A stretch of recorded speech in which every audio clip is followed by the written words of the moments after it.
Bom, Jorginho, é um prazer ter você aqui no Opinião do Carvalho. A primeira pergunta que eu te faço é a seguinte: você foi campeão nacional na Alemanha, no Japão e, claro, no Brasil. Qual é a diferença nesses três tipos de futebol, naquela época e hoje? É um prazer ter você aqui no Opinião do Carvalho. Obrigado, prazer também todo meu. Bem, é um estilo muito diferente. Falar do Japão, porque é um país ainda muito novo em relação ao futebol, né? Quase que tudo começou ali com o Ramos, que foi o primeiro brasileiro, e depois o Zico, que estruturou, né, o futebol japonês, trazendo mais profissionalismo para eles. E aí aquela leva de jogadores brasileiros até certo ponto de alto nível, né, jogadores de seleção. Foi muito bom para o Japão naquele início, mas é um estilo muito diferente, é um futebol muito veloz, tem uma certa técnica, mas ainda inexperiente. Eu creio que com o passar do tempo, com esse intercâmbio que eles estão fazendo, principalmente mandando jogadores para a Europa, vai qualificar muito o trabalho deles. A Alemanha já é um centro de futebol antigo, tem muita força, um futebol jogado com mais força, muita velocidade, marcação forte, não tanta técnica como nós temos aqui no Brasil e até mesmo no Japão, né? Mas é um campeonato muito qualificado, muito bem organizado e muito bom de se disputar.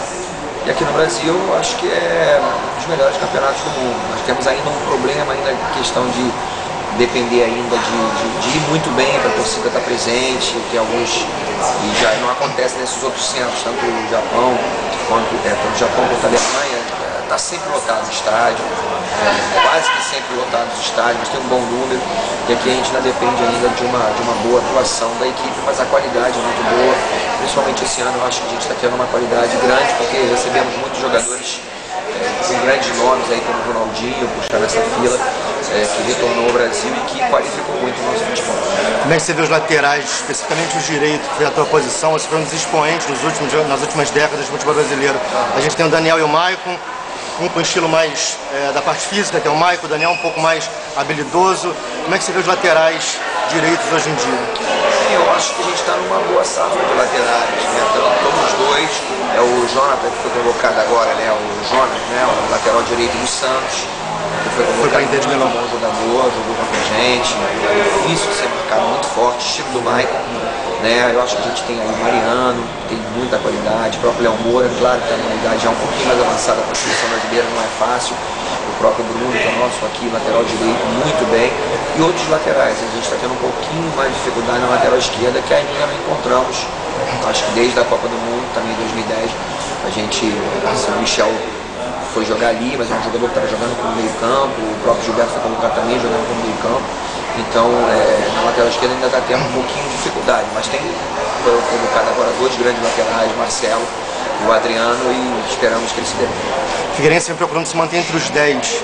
É uma posição que talvez muita gente não acreditasse antes do campeonato. Vem conseguindo, a gente está quase no meio do campeonato. Qual é a expectativa para o resto desse campeonato? É exatamente isso, ficar entre os 10 primeiros colocados?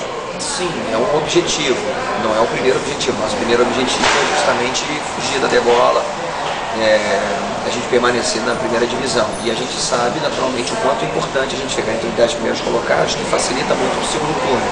Quando a gente se distancia, a questão psicológica é fundamental da gente chegar bem pontuado no primeiro turno, então facilita para você ter menos pontuação para o segundo turno, né? Mas é um objetivo futuro da nossa equipe, depois que a gente conseguir essa pontuação, aí buscar alguma coisa em termos sul-americano e quem sabe até mesmo ser um pouquinho mais ousado, mas depois que a gente estiver tranquilo, buscar uma Libertadores. Eu vi uma entrevista sua na ESPN Brasil, no Bola da Vez, em que você falava que o quanto te balançou uma proposta do Flamengo quando você estava na seleção brasileira. E você dizia o porquê disso, devido à tua história dentro do clube. Uma proposta do Flamengo sempre vai te balançar, você acredita, independente do seu momento que você tiver na tua carreira? Depende muito do momento. É claro que é um clube que eu tenho uma história muito legal lá dentro, mas, por exemplo, se hoje acontecesse isso, que eu sei que longe de acontecer isso, porque eu acho que eles têm hoje um dos melhores treinadores de futebol brasileiro, mas se por acaso tivesse uma situação diferente, difícil e tal, eu não sairia. Eu quero terminar o meu trabalho, o meu contrato aqui no Figueirense e depois sim assumir uma outra equipe. Eu não quero ser um treinador que vai pular de galho em galho, aparecendo uma oportunidade por causa do dinheiro, sair. Não, eu quero criar realmente uma história, quero criar raízes no local.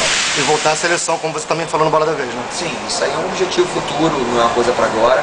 Mas com certeza, se Deus quiser, eu tendo um sucesso na minha carreira como treinador, eu acho que a seleção vai ser uma coisa que é um objetivo meu. Quem sabe não pode ser uma coisa natural, já que pela experiência que eu passei lá como jogador e também como auxiliar técnico, me qualificou muito para isso. Obrigado pela atenção, Jorginho. Valeu, um abraço.